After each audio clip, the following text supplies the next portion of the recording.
Pihak Rusia dan Ukraina kembali bertemu tanpa menghasilkan kesepakatan yang signifikan, sementara Amerika Serikat hadapi dilema untuk jatuhkan sanksi ekspor minyak ke Rusia. Kita terhubung dengan jurnalis VOA Virginia Gunawan di Alexandria, Virginia, Amerika Serikat. Virgi, bagaimana perkembangan upaya perundingan yang dilakukan untuk meredam konflik Rusia-Ukraina saat ini?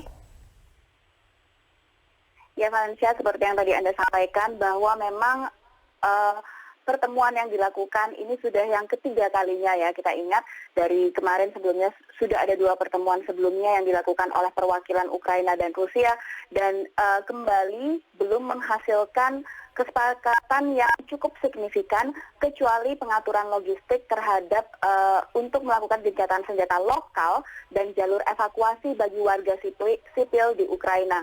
Kedua pihak ini masih mengantisipasi akan adanya pertemuan-pertemuan mendatang antara perwakilan dari Ukraina dan juga Rusia setelah perwakilan Rusia ini memberikan tuntutan mereka untuk mengakhiri invasi.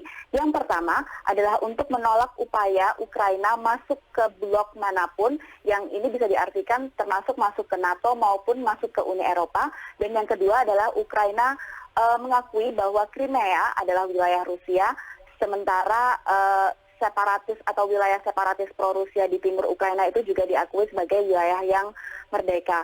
Sementara dari pihak Ukraina, mereka menolak jalur evakuasi warga sipil Ukraina yang ditawarkan oleh Rusia karena menurut perwakilan Ukraina, jalur ini malah membawa warga sipil ke arah Rusia dan Belarus yang merupakan sekutu Rusia itu tadi ya. Nah, Kamis mendatang dijadwalkan Menteri Luar Negeri Rusia dan juga Menteri Luar Negeri Ukraina ini akan bertemu di Turki dalam pembicaraan tingkat menteri pertama yang akan dilakukan antara kedua negara sejak invasi dimulai hampir 2 pekan yang lalu. Sementara Presiden AS Joe Biden Senin siang waktu setempat itu sempat melakukan pembicaraan telepon selama 1,5 jam, sekitar 1 jam 20 menit dengan pemimpin Perancis, Jerman, Inggris.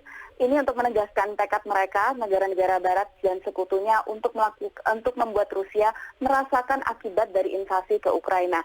Sejauh ini negara barat sudah menjatuhkan sanksi finansial, termasuk membekukan aset, memblokir bank Rusia yang beroperasi di negara mereka, sanksi personal ke pejabat tinggi dan elit Rusia termasuk dengan terhadap Presiden Putin, penangguhan transaksi perdagangan dan penerbangan maskapai Rusia di wilayah AS, Uni Eropa dan Kanada. Valencia.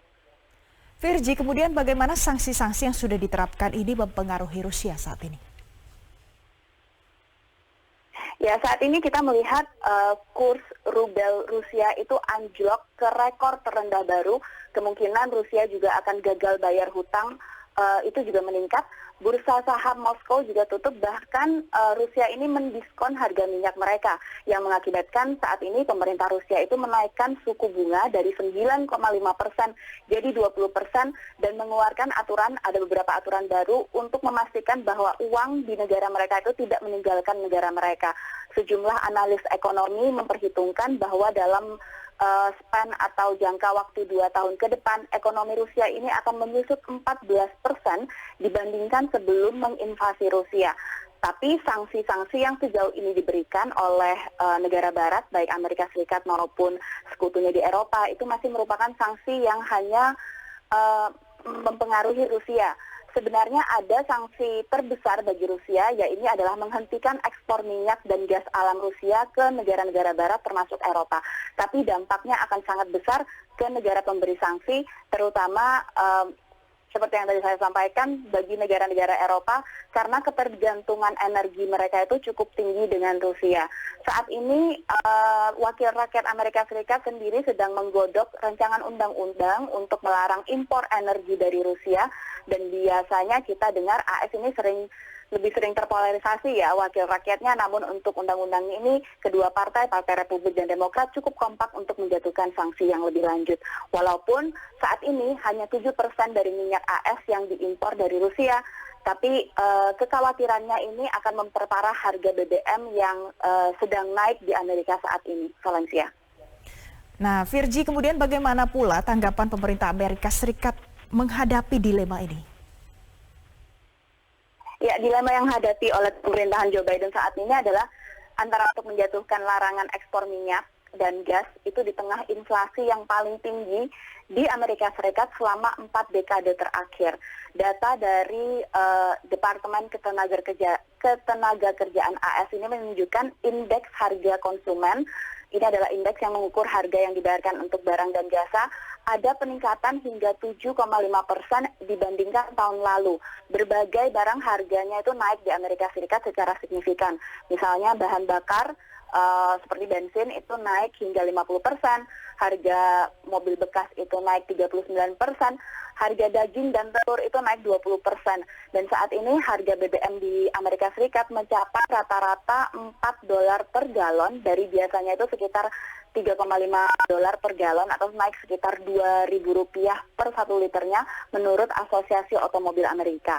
Harga BBM di beberapa daerah di Amerika diperkirakan akan mencapai rekor tertinggi pekan ini. Padahal ini masih dalam kondisi belum menerapkan sanksi ekspor itu tadi ya, ke Rusia itu tadi. Nah, salah satu solusi yang sudah dipersiapkan dan ini memang sudah dipersiapkan sebelum adanya serangan Rusia ke Ukraina adalah rencana dari Bank Sentral AS untuk menaikkan suku bunga AS sebanyak 3 kali selama tahun 2022 setelah sebelumnya selama masa pandemi itu diturunkan hingga hampir 0% karena ini tujuannya adalah untuk meringankan beban warga Amerika Serikat.